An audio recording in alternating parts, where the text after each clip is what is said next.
President Xi Jinping says Macau has written a new chapter in the implementation of one country, two systems. In the U.S., the Fed lowers interest rates but sees fewer cuts next year. And Zelensky meets Macron to discuss a French proposal to deploy troops in Ukraine.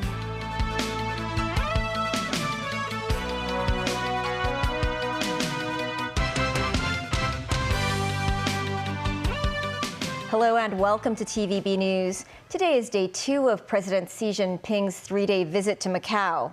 He and his wife, Peng Liyuan, have been visiting places in relation to Macau's education, technology, business, and culture throughout the day. Earlier this evening, Xi attended a welcome banquet held in Macau East Asian Games Dome, where he made a key speech. President Xi said in Macau, people's lives have been improving over the past 25 years, and the city has written a new chapter in the implementation of the one country, two systems principle with Macau characteristics. Xi praised the current Macau administration for its work regarding people's livelihood and national security. He added the rights of Macau residents in democracy, human rights, and liberty are fully protected.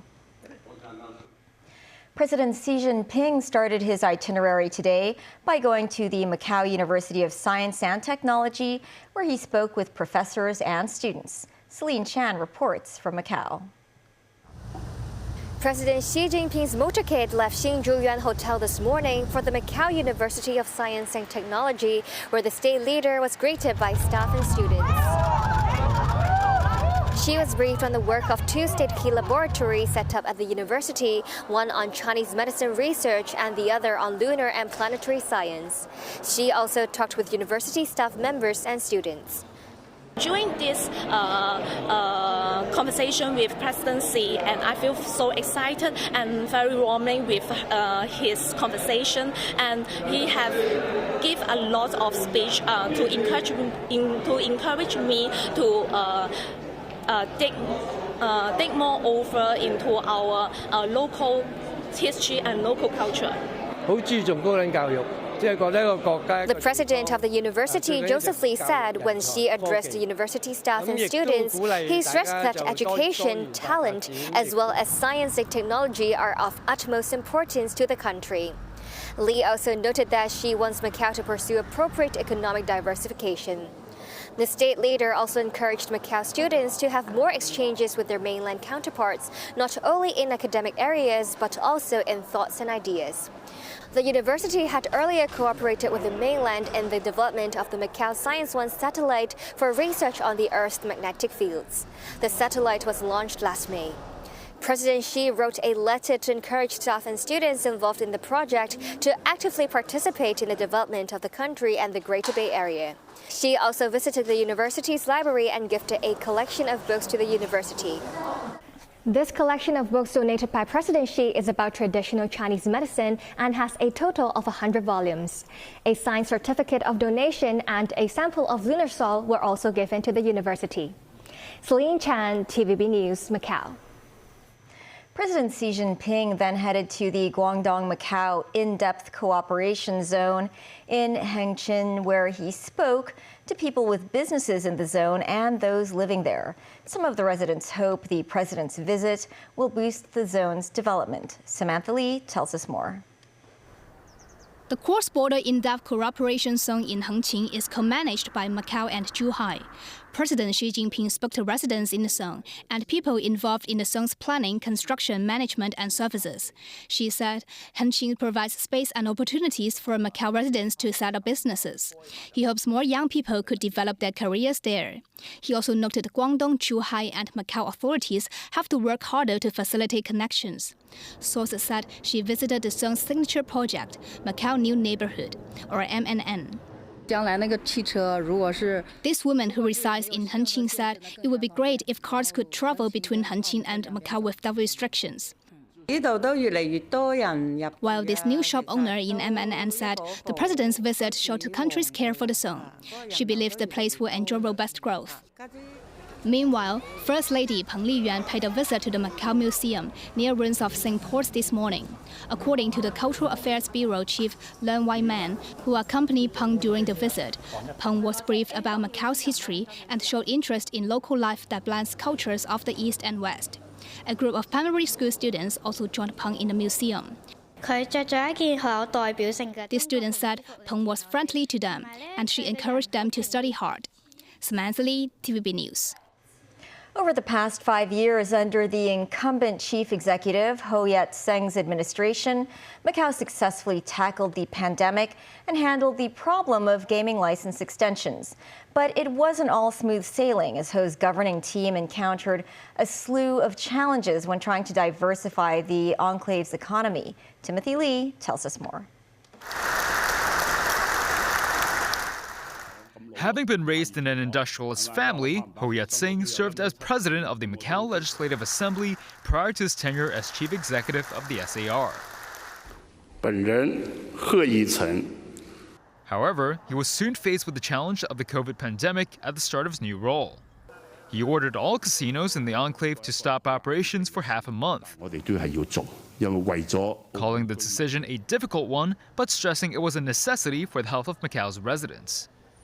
In a bid to tackle the pandemic in 2020, Macau authorities placed restrictions on tourist arrivals, with Ho openly criticizing 6 casinos for not allowing their hotels to be used for quarantine purposes. Despite the government's quick response to COVID-19, the pandemic made a resurgence 2 years later. The ordeal led to local authorities mandating COVID tests for all residents, resulting in the city's streets becoming relatively empty for 2 weeks. Ho encountered yet another challenge when handling new casino license bids. Economic diversification was a key issue of his administration. There were plans to invest about 100 billion patakas over 10 years, mostly in tourism, exhibitions, and non-gaming related industries in the city. Today, the gaming industry accounts for just 37% of the enclave's GDP. While tourist figures have returned to pre-pandemic 2019 levels, the enclave saw a sharp decline in big spenders, leading to reduced income for those working in the gaming sector. In a bid to stimulate the economy, the government issued 3 rounds of consumption vouchers. But the limited economic assistance did little to save Macau from a wave of shuttered businesses. On the issue of housing, Ho pushed forward a 5-tier housing system for middle-income families. Yet much of the city's youth remain frustrated with the difficulties of home ownership. It was also under Ho's administration that Macau amended its election laws and national security law to vet candidates and criminalize the act of casting a blank vote. In August this year, the 67-year-old CE cited health reasons for his decision not to seek re-election, becoming the first Macau CE to serve just a single term. Timothy Lee, TVB News. The U.S. Federal Reserve cut interest rates on Wednesday as expected. However, Fed Chair Jerome Powell said more reductions in borrowing costs now hinge on further progress in lowering stubbornly high inflation. Daniel Rao tells us more.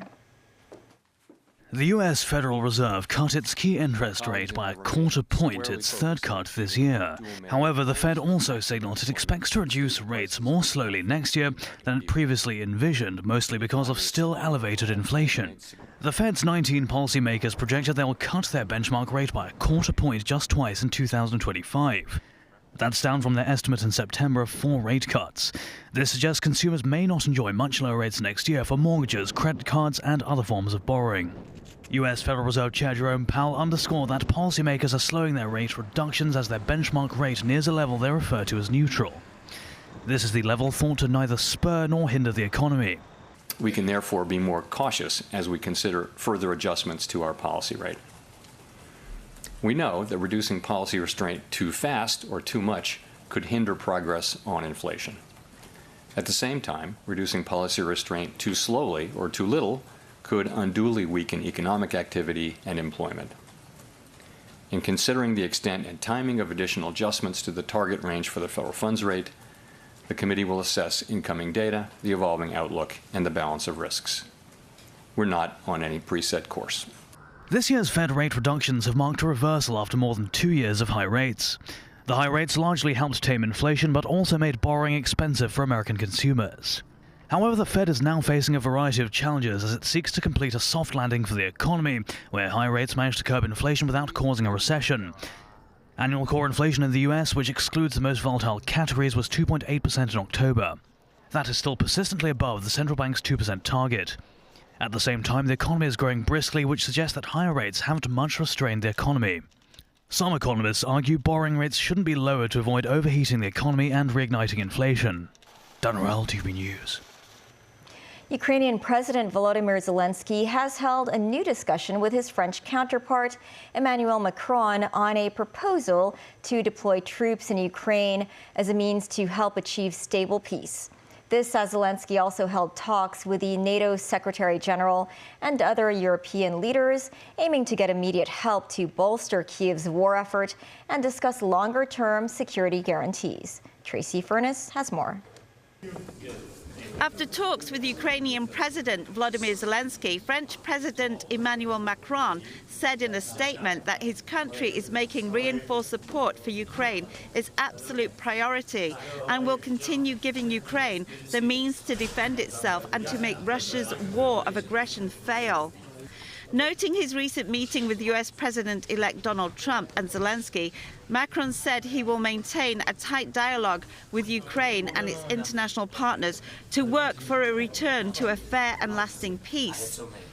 Meanwhile, NATO Secretary General Mark Rutte welcomed Zelensky to his residence in Brussels on Wednesday, where they held discussions on ways to put Ukraine in a position of strength for any future peace talks with Russia.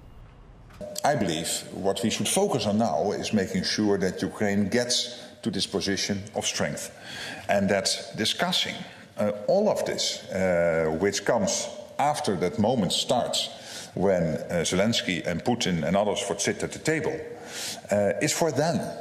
And if we now start to discuss amongst ourselves what a peace deal could look like, we make it so easy for the Russians.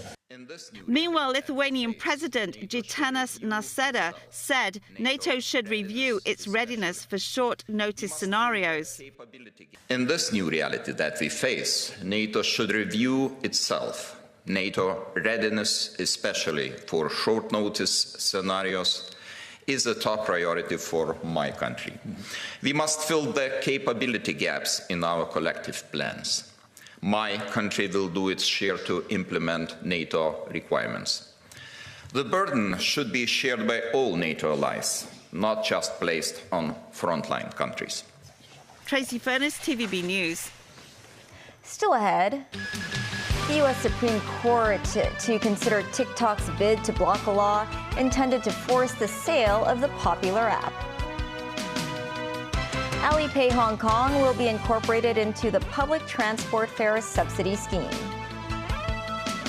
And the launch of 3 giant panda-themed MTR trains.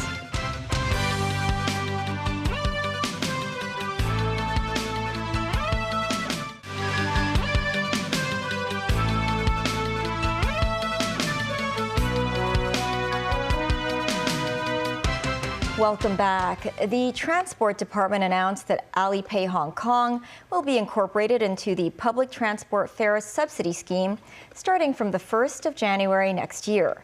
This means travelers can collect the government subsidy by using Alipay on transport such as the MTR and buses. Samantha Lee tells us more. Since the government rolled out the public transport fare subsidy scheme in 2019, commuters have had no choice but to use Octopus cards. But from next year, an extra electronic payment option, Alipay HK, will also be available for handling fare subsidies, in addition to Octopus. Commuters who wish to pay single journey fares by Alipay HK can download the Alipay HK mobile app and open the EasyGo QR code. Another way is to use the QR code on the MTR mobile app. From the 16th of each month, the subsidy from the previous month will be deposited to Alipay HK app account automatically, which means account holders do not need to go to designated collection points to receive the money.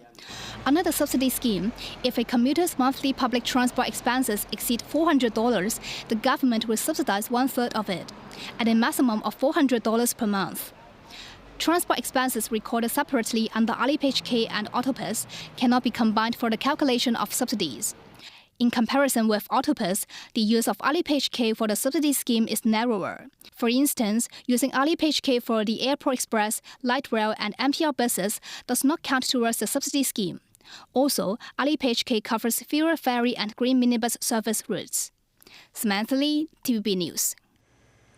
A recent study conducted by a nonprofit organization found that more than half of drug users only seek detoxification services after abusing substances for over 3 years. Adolescents taking drugs are also on the rise. Anip has the story. The research by the Hong Kong Christian Service found that the average age of first-time drug users is around 19 years old.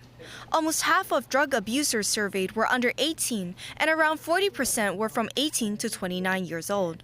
The HKCS said that a key reason as to why drug abusers refuse to seek detox services is their misguided belief of a public perception. A commonly held public perception is that drug abusers will say they will quit, but they never really quit. The HKCS also noted that space oil was a substance increasingly abused by drug users, with nearly 1 in 10 abusers having taken space oil before.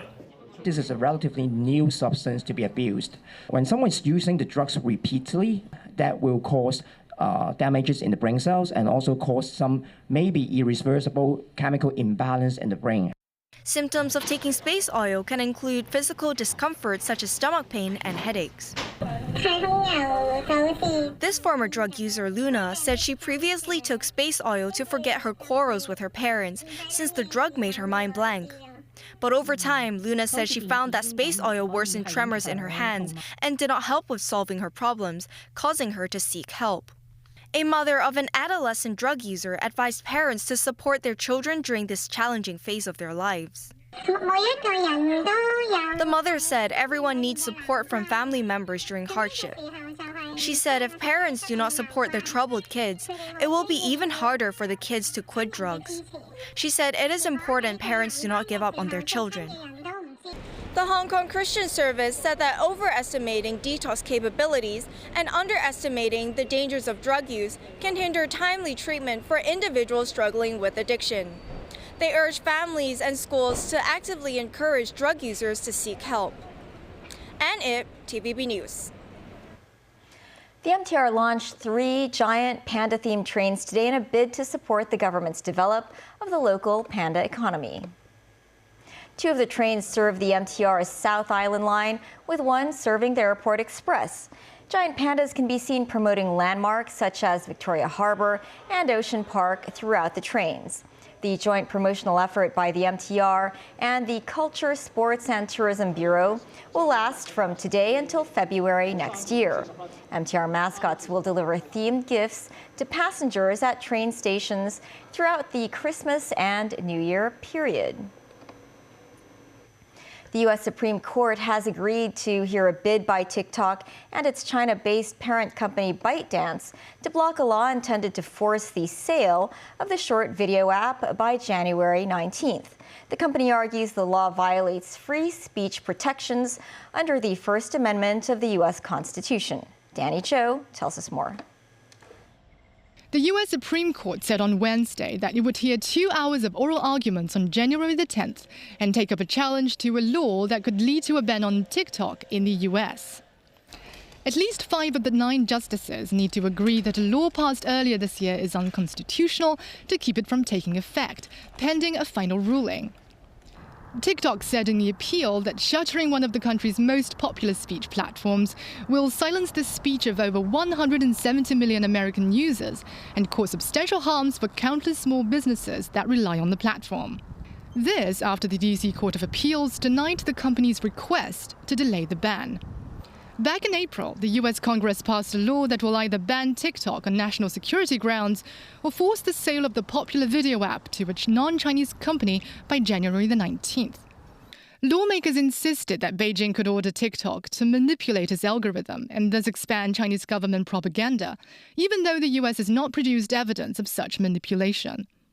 TikTok said the US user data has always been stored outside China and that it has never shared or received a request to share the data with the Chinese government. It described the ban as a radical departure from America's tradition of championing an open internet. US President-elect Donald Trump met with the company's CEO Shou Chu at Mar-a-Lago on Monday and said he has a warm spot in his heart for TikTok. Trump also said earlier he was looking into the TikTok sell-off law. Lawyers for TikTok and its Chinese parent company ByteDance argued that the incoming Trump administration might pause enforcement of the law. In spite of this, senior Republican Senator Mitch McConnell yesterday urged the Supreme Court to reject TikTok's bid. But TikTok still has the backing of several civil liberties organizations. They have made a joint filing to the court asking to block the nationwide ban. Danny Zhou, TVB News. That's the news. Thanks for watching. Good night.